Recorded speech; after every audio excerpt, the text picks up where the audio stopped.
Welcome to today's deep dive. You know how sometimes you look at a calendar and instead of seeing days to fill, you just see time running out? Yeah, like you secretly cross the threshold where you decide all the exciting firsts are behind you. Right. And you decide it's just maintenance from here on out. Today, we're tearing into a really powerful piece by Ladrea called It's Too Early to Sit Down on Your Dreams. And our mission is to explore why we prematurely give up and, how to reframe maturity as a season of renewed purpose rather than an expiration date. Exactly. So I want you to ask yourself, have you quietly convinced yourself that your dreaming years are over? I mean, it's such a heavy thing to realize. The underlying mission of this text is to confront that exact inner voice. Ladrea calls it sitting down emotionally. And that usually happens long before life actually asks you to. Sitting down emotionally? I mean, it makes me think of leaving an incredible concert before the encore just because your feet hurt. Oh, yeah. You missed the absolute best part. Right, just to beat the traffic. But, okay, let's unpack this. Why do we let the comfort of routine dictate our potential? I mean, sometimes giving up on a dream, like trying to be a touring rock star at 45, is actually the healthiest thing you can do. Well, yes, but the text draws a firm line there. Giving up the rock star dream is healthy if it makes room for a more fulfilling pursuit. Okay. That makes sense. Sitting down emotionally is different. That happens when you stop believing there's any room left for growth or connection or healing at all.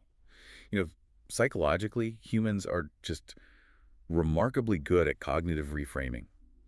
We rebrand our fear of failure as being realistic. Oh, wow. Yeah, being realistic. Right. We tell ourselves it's just pragmatism to put our heads down and stick to a safe routine, when really we're just shielding ourselves from potential disappointment. So we convince ourselves we're just being mature adults, but we're actually just hiding. And society definitely feeds into this, doesn't it? Oh, 100%. We're conditioned to view dreams as these, loud, disruptive achievements, building massive empires or disrupting industries.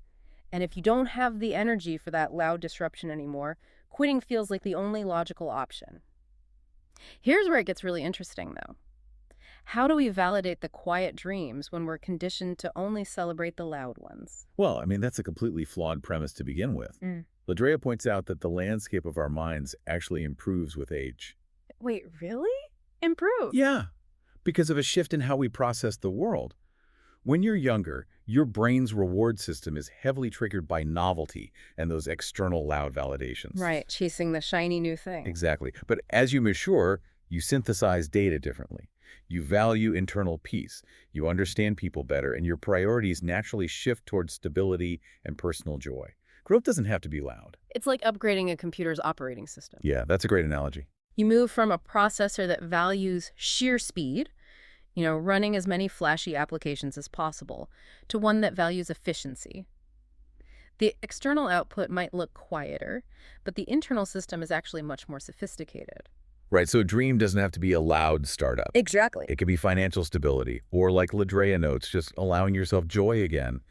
Those quiet victories, like journaling or protecting your peace, they often require more intentionality than chasing a traditional promotion. I can totally see that. But because they are quiet, people still grapple with this nagging anxiety of feeling behind. Right. So if our dreams are more personal now, how do we adjust our internal timelines? It's like the anxiety of running a race where there's actually no finish line. Okay. So what does this all mean for how we approach tomorrow? It's about shifting your core metric from achieving to becoming. Ladrea emphasizes that becoming is a continuous state. Becoming. Yeah. You aren't falling behind because you aren't on a fixed track anymore.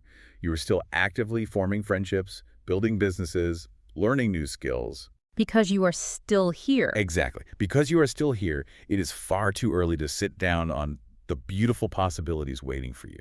So reinvention really doesn't have an expiration date. It really doesn't. I love that. So I want to leave you with this final thought. If maturity brings the wisdom to finally choose yourself, what is one quiet dream you've been ignoring simply because it doesn't look like the loud ambitions of your youth?